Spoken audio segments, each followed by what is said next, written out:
Now that we're heading towards the final arc of the show in general, but also the final arc of what seems to be like this little section, this little like arc within the big entire show, it seems like a lot of the characters are reflecting on what they've been going through, what they've been thinking, and just kind of like this episode is very much about like looking at what their actions have been and kind of going, it's just what I want to be doing. This is the moment of no return. Like, this is the path that they are on going forward. Hello! Welcome to Gateway to Geats, your weekly Kamen Rider Geats review thing, hosted by me, Boingo Rider, a VTuber. Hi! I'm me. Look, I never said I was good at intros, so let's just get started. Because a lot of characters are reflecting on just things that have been happening, so on and so forth. Neon is reflecting on what she really wants, because we've described in the past how she's kind of trying to shore up her reality and is thinking about basically kind of leaving this place, going with Kyun, going into the future, and kind of just making it so she never existed in the first place. And Sarah and Keiwa learn about this plan of hers, and they go like, is that what you really want? Is that what will make you happy? And Keiwa legit just says, if you don't have a place, we can give you a place. If you feel like you have no place in the world, none whatsoever, me and Sarah will give you one. Like, and she immediately goes like, but I never existed, I'm a fake person. And he goes like, no, you aren't. I have fought with you too hard to think that you aren't real. And it's just like, ah. And you see on Neon's face that she feels like, oh, this is genuine love and care. This is what I've been wanting all along.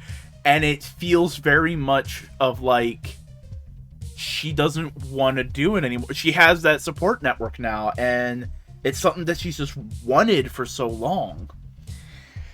On the other side, Buffa has been reflecting on his actions, and through conversations with Ace, it's like, he doesn't directly say, oh, Kamen Riders are a victim of circumstance, just like I am. No, but he understands of, like, it is very clear that, like, he sees Kamen Riders as idiots making a dumb decision that need to be taught a lesson, but other people shouldn't take advantage of those idiots. That's kind of like his mindset, which, you know, great on him. Like, we were thinking like, oh, it's just pure anger and vitriol. It's like, yeah, it's anger and vitriol, but it's like, the better way to think of it is it's like a smoker smacking the head of a young teenager trying a cigarette for the first time, just going like, don't fucking do that. That's his mindset, is like, no, you don't, fuck off, stop that, right? And it's really shown when the Yamato start targeting Sarah, Keiwa's sister, because Ace brings up, is like, hey, they could probably hurt her real bad, and she didn't deserve it, and he's like, fuck, you're right. And so Buffa and Ace team up, and they beat the Yamatos and save Sarah, which is like real big hero moment, and just takes the Yamatos out of the game. So, like, there may be, like, mooks or something. We don't know for certain, but it seems like right now, Yamatos are not a factor in the endgame. You know? But also, there's another thing that I think we just kind of, like, overlooked. Buffa's not killing them. When riders fight, they just get taken out of the game. Ben and John are alive. All the riders he's killed are alive. They just don't remember anything. So Ned Sparrow is still out there, fucking going to classes. Ben and John are at the mansion going like, where's Neon? Right? So does that also include everybody that was in the death game? I don't know. Maybe. So maybe Buffa isn't as blood-soaked as we thought.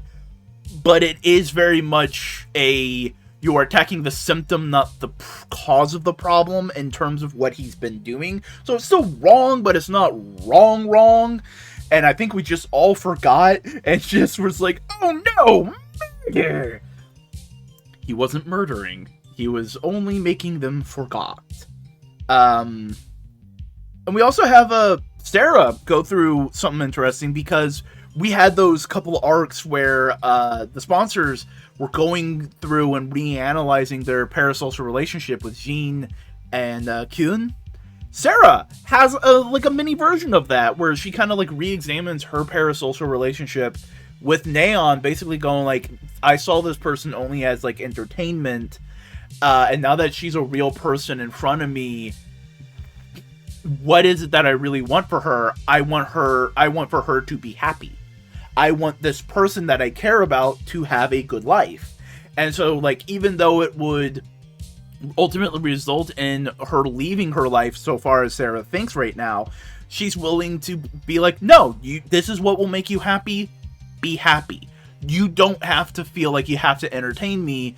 Just do what you want, which I think is nice. It's a neat little, like, parallel between the sponsors, but it's also, like, a good place for Sarah to be, of just, like, she just wants to help people.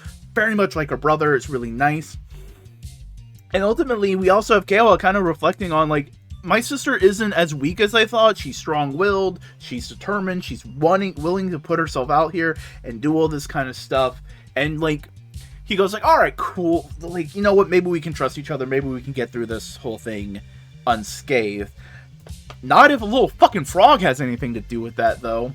Because Baroba and Keikara are still just scheming the fuck away and not recognizing anything any wrongdoing they could have been doing, not recognizing the harm or the ill actions that they do. Is just like, nope, this is just what I want. And literally the thing we've been theorizing, that Keikara only cares about the aesthetics of heroism and not the true underpinnings of it, is because Keikara literally goes like, yeah, no, Keiwa has to go through tragedy to become a true Kamen Rider. It's like, no, that's no, you missed the point.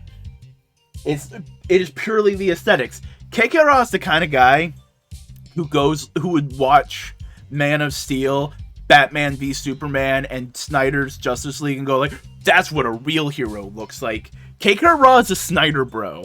I said it here first. It's canon. Keikara is a Snyder bro. But ultimately, through all this scheming, they get a man who's just trying to give his creations a good life killed. Because Arc Metal is trying to get his Yamatos back. He's like, they have suffered, they have been killed, fuck this, fuck the DGP, fuck everybody involved. I just care about my Yamatos. I just care about my boys, right? And Baroba and Keikara go like, alright, cool, we'll just bring them back for you if you kill Sarah. And like, Arc Metal's just like, alright, cool. Kill one person? Sweet, I get all my people back. I get all my guys back, right? So Arc Metal goes on the attack, does all this kind of stuff, relentless as much, but Buffa and Geats stop him. Big, great action fight, right? And they get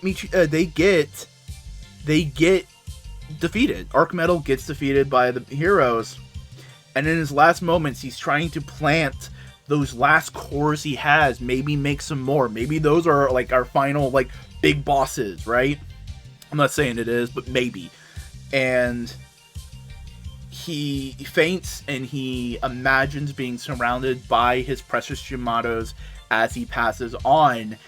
And while I wouldn't say Arc Metal is a hero, he is very much an anti-villain, in my opinion. He is a bad guy, but like ultimately he has these young creations that he wants to see them fulfill their purpose, fulfill their life, live a good life, and he's trying everything he can to give them that, and everybody just stops him, and it becomes really sad and tragic in a way, which I think is really interesting to have for what is ostensibly the bad guy creating the mooks, you know? Like, it's a really interesting, in-depth character for the mooks, which I think is cool. I didn't expect to see that with Geats.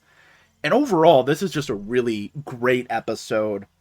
Some fun action, just a lot of interesting things.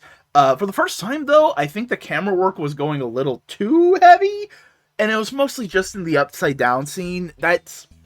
it was just a little hard to focus and pay attention to what it was. A lot of the other camera work is really good. When Punk Jack shows back up, it's really, and like interacts with Ace, that's really cool.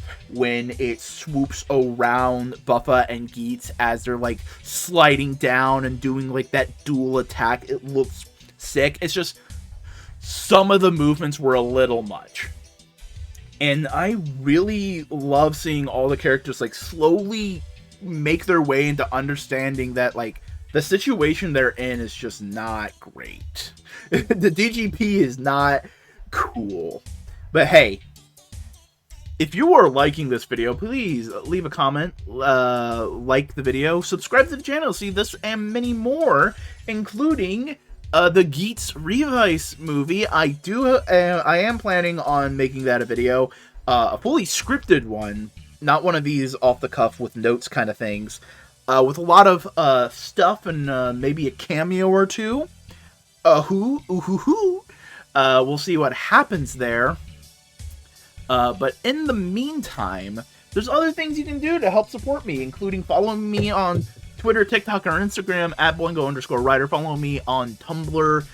Link is in the description, and also joining my Discord server. Link to that is in the description. We share toy news, TV, movies, comics, all this kind of stuff. We hang out, we chat, we do all that kind of stuff. So yeah, do all that kind of stuff. And in the meantime, time to engage with the comment section.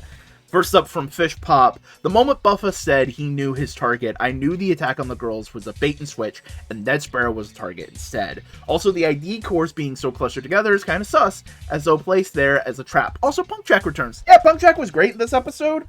It was nice to see him around.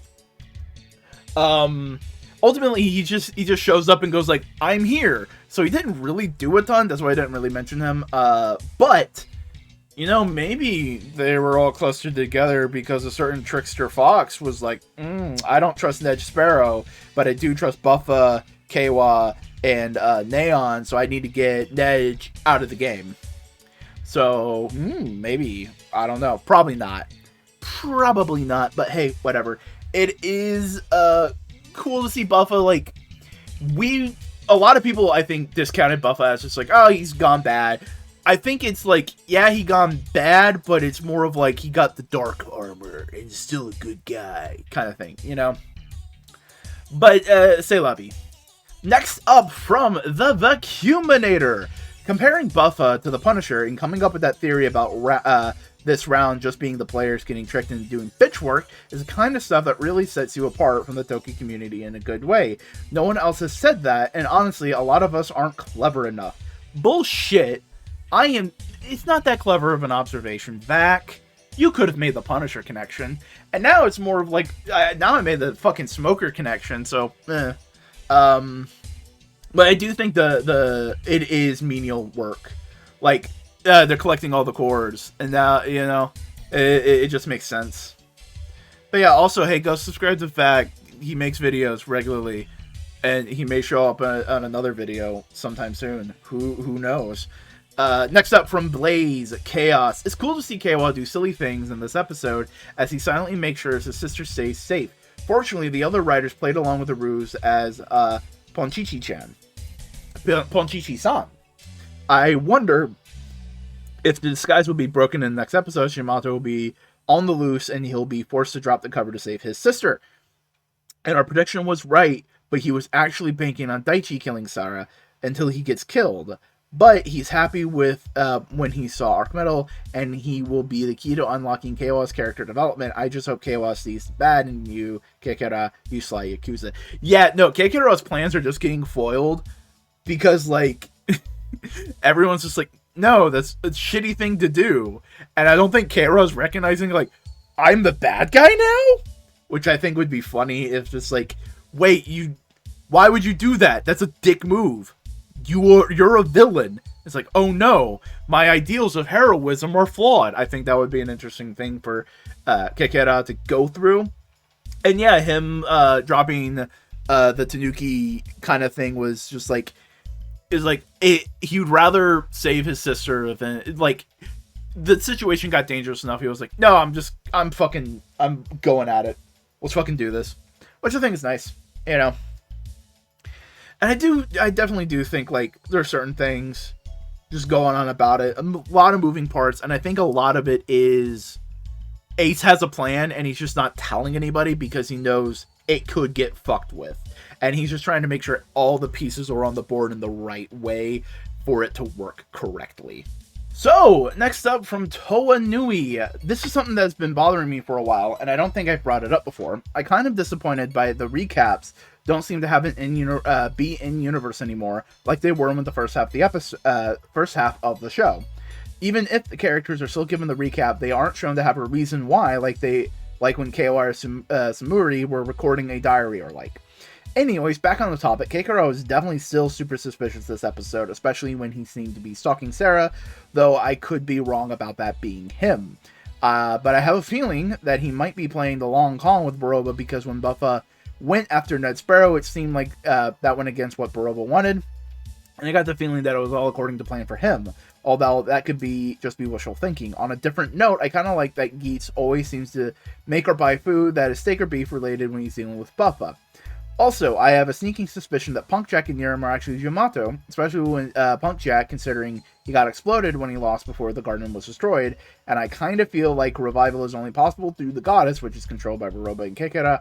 And lastly, I get the feeling that if the Yamato got all the cores, they would probably take out Geats over Buffa, since they can beat Buffa. Well, here's the thing about the recaps. I think because ultimately it's not a show anymore. Like, you know what I mean?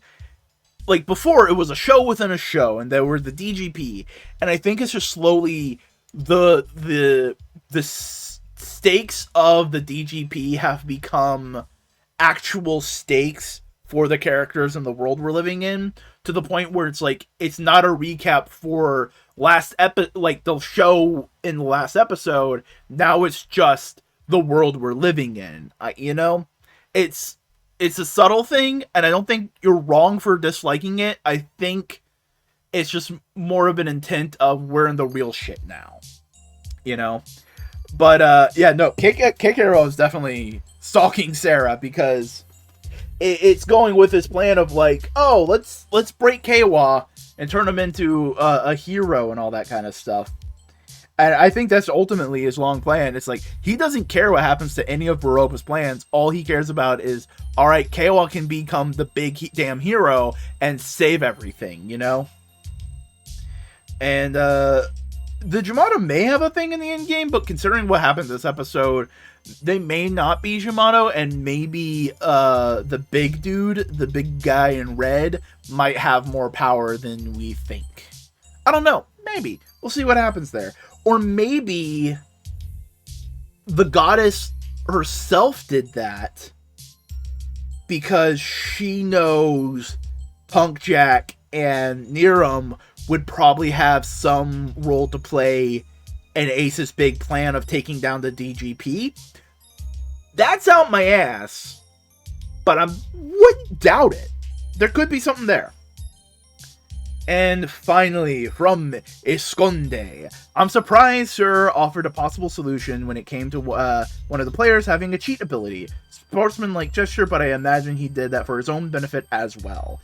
The lesson this episode about how being too greedy is going to cost you was really hammered in. Had Daichi stuck to the plan he proposed to Sarah and Neon, I think they would have been able to get Michinaga retired. However, it looks like he's not out of the game just yet, with Arc Metal taking his ID core.